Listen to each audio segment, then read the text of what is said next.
أعوذ بالله السميع العليم من الشيطان الرجيم بسم الله الرحمن الرحيم الحمد لله رب العالمين وبه نستعين وصلى الله على سيدنا محمد وصحبه الطاهرين وعلى الله عليهم أجمعين من الآن إلى قيام يوم الدين آمين رب العالمين. La dixième partie du discours le commentaire du discours de l'imam Hussein alayhi salam, Amina. J'en suis au même passage que j'avais cité dans la neuvième partie. L'imam Hussein alayhi salam nous dit: ô vous qui êtes ici présents, vous qui êtes célèbres pour votre science et érudition, vous qui êtes rappelés avec bonté, qui êtes célèbres pour votre bienveillance, tout aussi bien pour les conseils que vous donnez que pour la guidée que vous conduisez dans la société. Vous qui, de par la grâce divine, possédez la grandeur et la majesté dans les cœurs des gens, de sorte que l'homme puissant vous craint, et l'homme impuissant et faible vous respecte tout autant. Et celui envers qui vous n'avez aucune supériorité ni aucun pouvoir vous a rendu supérieur à lui-même. Il vous accorde de ses bienfaits en se privant de ses propres bienfaits. Et à chaque fois que les nécessiteux et les besogneux sont empêchés d'atteindre à leurs souhaits, c'est vous qui devez agir comme leur intercesseur, ô vous qui marchez avec la gloire des souverains et la majesté des notables dans les rues. Donc auparavant, j'avais fait, en citant ce passage, j'avais fait l'éloge, on pourrait dire en bien, non, les vertus des savants, c'est-à-dire ce qu'ils ont comme bienfait en étant savants, les fadaïl, on pourrait dire en arabe. Et maintenant, je vais vous parler des caractéristiques morales que le savant doit avoir. Tout d'abord, bien sûr, le savant doit avoir vraiment ikhlas. Il doit purifier son intention pour Allah Azza wa Jal. Car bien sûr, les actes ne valent que pour l'intention. Donc il doit désirer, par rapport à ce qu'il est en train de faire, la face d'Allah Azza wa Jal, l'obéissance à ses ordres, son amélioration, le conseil de ses serviteurs au signe de sa religion. Il ne doit pas chercher les choses mondaines, comme gagner de l'argent, rechercher les honneurs ou la renommée. Sinon, il serait de ceux dont les actes, c'est un verset coranique, ceux dont les actes sont les plus inutiles et ceux dont l'effort se perd dans la vie de ce monde, alors qu'ils pensent avoir bien agi. C'est la sourate Al-Kahf, donc la sourate de la caverne, le verset 103 et 104.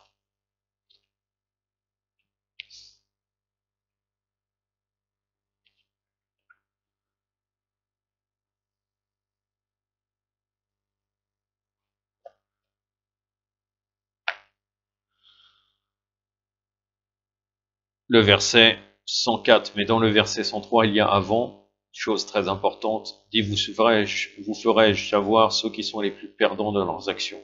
Et dans le verset 104, ceux dont l'élan s'est fourvoyé en la vie de ce bas monde, alors qu'ils s'imaginent que ce sont eux qui font le bien, ou bien qu'ils pensent avoir bien agi. أعوذ بالله السميع العليم من الشيطان الرجيم قل هل ننبئكم بالأخسرين عملا الذين دلوا سيهم في حياة الدنيا وهم يحسبون أنهم يحسنون سننا صدق الله العلي العظيم.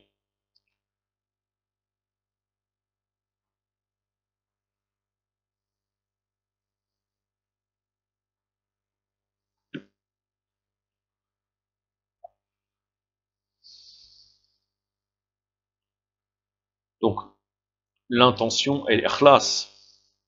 Qu'est-ce que ça veut dire? Ça veut dire la purification par le fait d'adorer Allah Azza wa Jal, de la purification de son fort intérieur, de toute préoccupation pour autre chose que Allah Azza wa Jal. Allah subhanahu wa ta'ala nous dit dans Surat Az-Zumar, la sourate numéro 39, les versets 2 et 3. Alors adore Allah en lui rendant un culte pur. Le culte pur n'appartient-il pas à Allah?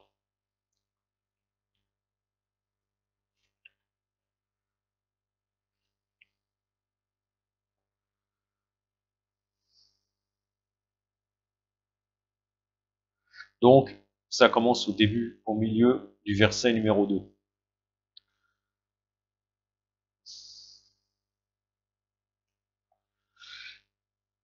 Et Donc entre le verset 2 et 3 et le verset numéro 3, c'est uniquement le dit.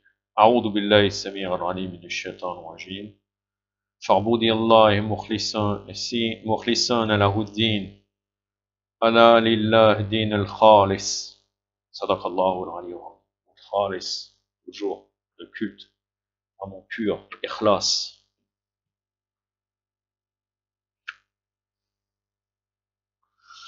Il y a un autre verset qui parle encore du culte pur de l'ikhlas, le verset de Surat al-Bayyinah, le verset numéro 5, qui est la sourate numéro 98 du Mus'haf actuel. On leur avait seulement ordonné d'adorer Allah comme de vrais croyants qui lui rendent un culte pur.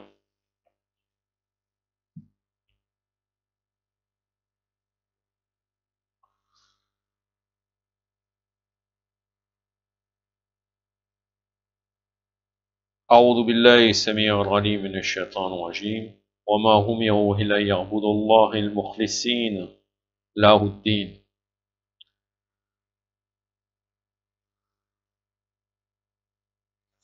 Sadaqallahu al-aliyyul azim. Ce n'est que le début du verset numéro 5.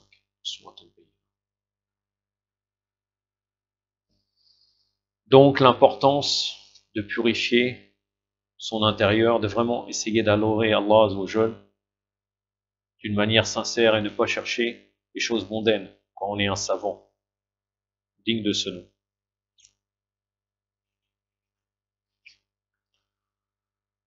Le prophète sallallahu alayhi wa sallam a dit: les gens seront ressuscités selon leur intention. Il y a aussi un hadith al-Qudsi. Allah Azzawajal a dit par l'intermédiaire de Jibril alayhi salam: la pureté de l'intention est un de mes secrets. Je la confie au cœur de celui que j'aime de mes serviteurs.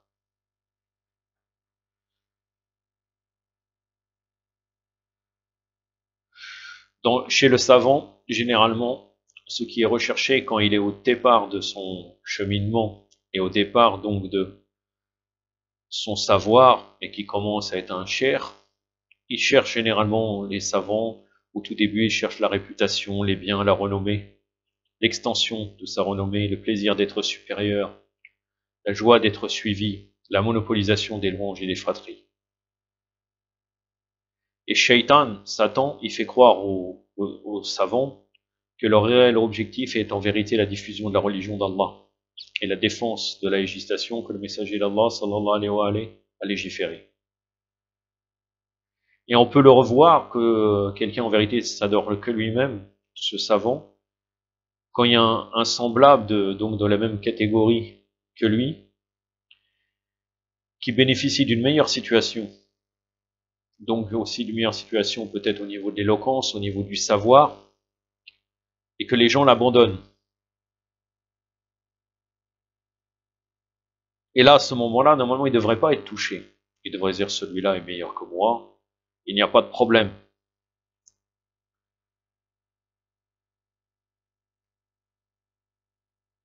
Mais quelquefois, c'est l'inverse, c'est-à-dire il arrive à une course en disant: comment ça se fait qu'il est meilleur que moi, alors que, regardez, moi avant j'étais plus ancien, etc. En vérité, celui-là, il s'est complètement trompé, en vérité. Il s'est complètement trompé de sa fonction de shir. Il trompe même sa religion sans le savoir. On peut voir aussi que certains savants, ils se jalousent comme des femmes, entre elles. Pour lui, il est insupportable qu'un de ses élèves fréquente un autre que lui. Même si c'est très bien, en vérité, cet élève peut tirer bénéfice de ce savant. Et ce savant-là, qui pense comme ça, il pense qu'il est préservé en vérité, qu'il a été préservé de tous ses vices. Et pourtant, il est complètement à l'intérieur. Normalement, s'il trouve un associé, quelqu'un qui travaille avec lui pour instruire les gens, il devrait remercier Allah Azzawajal de l'avoir aidé à cette tâche. En le faisant assister, donc, il est satisfait, ça veut dire qu'il doit remercier Allah, en se disant: cette personne-là, elle augmente le nombre des piliers sur la terre, puisque les savants, d'après les hadiths, sont des piliers de la terre, des conseillers de la création, des enseignements de la religion d'Allah, et revivificateur des traditions de l'envoyé et des envoyés, alayhi salam.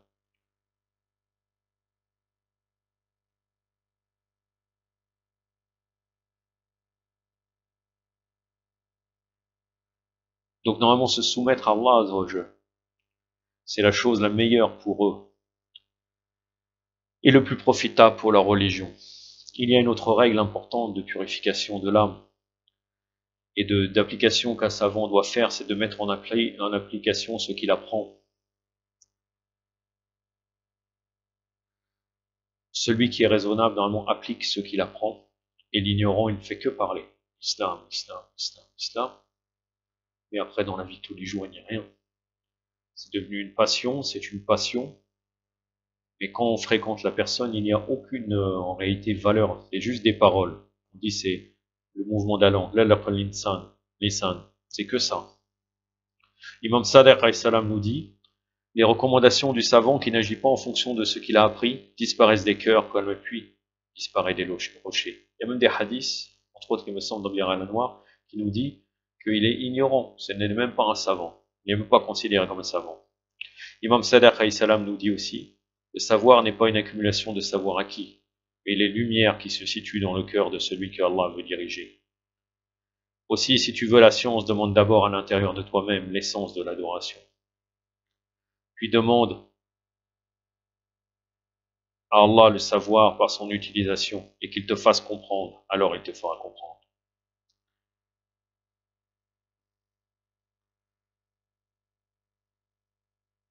Donc les actes sont au savoir, on pourrait dire ce que sont les fruits, sont à l'arbre.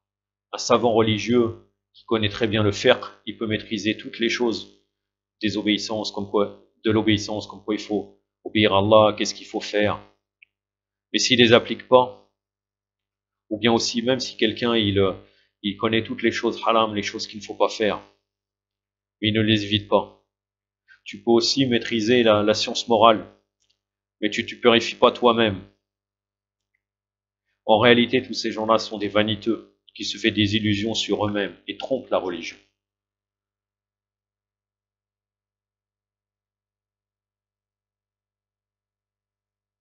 Et normalement, un savant,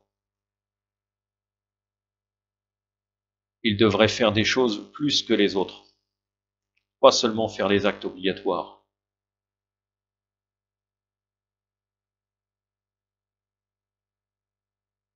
Et il doit aussi connaître, bien sûr, les choses obligatoires et les choses non obligatoires. Et en vérité, les choses sur lesquelles Allah le jugera le plus, ne sera pas sur ce qu'il connaissait, mais aussi ce qu'il a appliqué, sur ce qu'il a appliqué, aussi la purification de son âme, des vices, comme l'orgueil, la rancune, l'ostentation et autres vices destructeurs.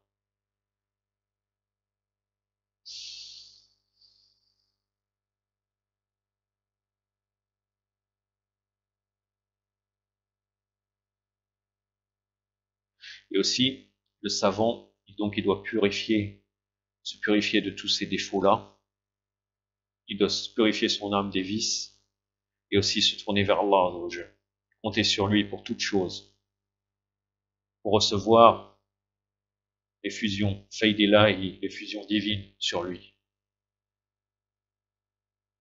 Car le savoir, comme je viens de citer le hadith de l'imam Sadiq alayhi salam, n'est pas dans la multitude des enseignements, mais il est une lumière d'Allah qui descend sur celui qu'il veut diriger.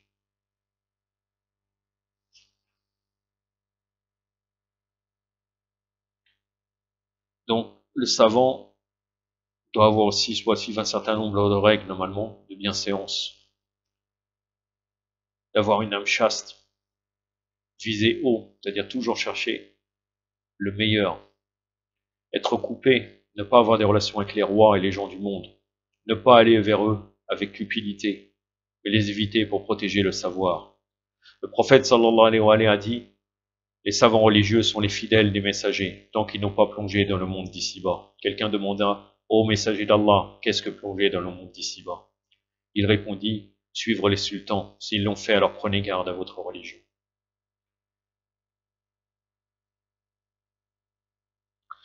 Donc, aussi, j'avais dit, mais là je vais un peu plus détailler, il doit pratiquer les actes donc de culte de la religion, les règles apparentes, et pas se contenter seulement de ce qui est permis,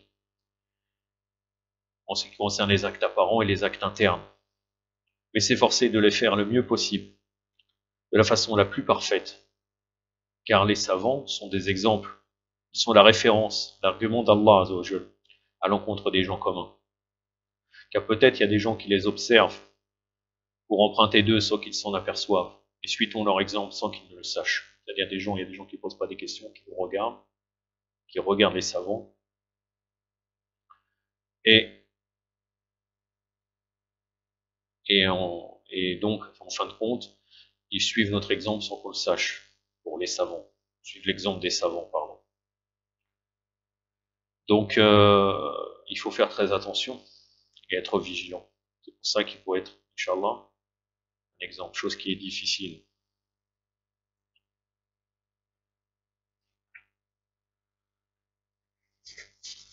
Il ne faut pas que le savant ne dédaigne d'apprendre, ni de profiter de celui qui est inférieur du point de vue de grade ou de l'âge, de la renommée ou de la religion ou d'une autre science. Le prophète sallallahu alayhi wa sallam a dit, la sagesse est le but du croyant. Partout où il la trouve, il la mérite, plus qu'un autre. Il faut aussi qu'il s'astreint à la vérité. Même s'il a fait des fautes, il faut qu'il revienne sur ses fautes, qu'il se soumet, s'il y a une preuve vraiment à la vérité que c'est vrai, telle ou telle chose, il ne faut pas qu'il reste borné. S'il voit qu'il a fait une faute, même si c'est apparu par quelqu'un de plus petit que soi. Et ça, c'est une bénédiction du savoir. Par contre, persévérer dans son abandon est très blâmable auprès d'Allah, très haut. Et en vérité, on peut être expulsé. Le fait qu'on est un savant, si vraiment on ne reconnaît pas nos fautes, on peut être expulsé de la miséricorde divine. Le messager d'Allah, sallallahu alayhi wa sallam, a dit, celui qui a un atome d'orgueil dans son cœur n'entrera pas au paradis. Certains de ses compagnons lui dirent, nous sommes perdus au messager d'Allah, car chacun d'entre nous aime avoir de jolis sandales et de beaux vêtements. Alors le prophète sallallahu alayhi wa sallam répondit, ce n'est pas cela l'orgueil, l'orgueil c'est le dédain de la vérité et le mépris des gens. Le dédain de la vérité, bien sûr, là, dans ce hadith, veut dire répliquer quand elle est dite et refuser de le reconnaître quand elle apparaît.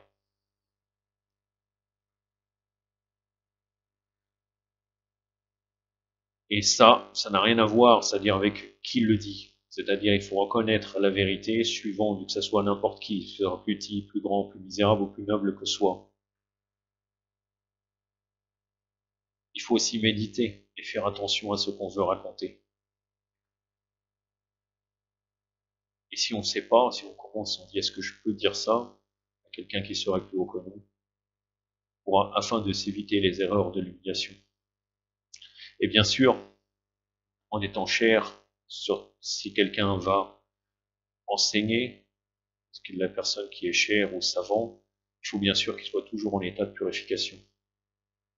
Avec l'eau d'eau, ou bien avec Rosso, s'il a fait des choses qu'on doit faire Rosso. J'en ai terminé aujourd'hui avec cela, je vous relis ce qu'a dit l'imam Hossein alayhi salam, et la prochaine fois on sera dans la 11e partie où l'imam Hossein alayhi salam va commencer à critiquer ces ulama, ces grande majorité de ulama mauvais. Ô vous qui êtes ici présents, l'imam Hossein alayhi salam dit, vous qui êtes célèbres pour votre science et érudition, vous qui êtes rappelés avec bonté et qui êtes célèbres pour votre bienveillance, tout aussi bien pour les conseils que vous donnez que pour la guidée que vous conduisez dans la société. Vous qui, de par la grâce divine, possédez la grandeur et la majesté dans les cœurs des gens. De sorte que l'homme puissant vous craint, et l'homme impuissant et faible vous respecte tout autant. Et celui envers qui vous n'avez aucune supériorité ni aucun pouvoir vous a rendu supérieur à lui-même, et vous accorde de ses bienfaits. En se privant de ses propres bienfaits, et à chaque fois que les nécessiteux et les besogneux sont empêchés d'atteindre à leurs souhaits, c'est vous qui devez agir comme leur intercesseur. Ô vous qui marchez avec la gloire des souverains, et la majesté des notables dans les rues. يكتفي بهذا القدر وصلى الله على سيدنا محمد وعلى اله وصحبه الطاهرين والسلام عليكم ورحمة الله.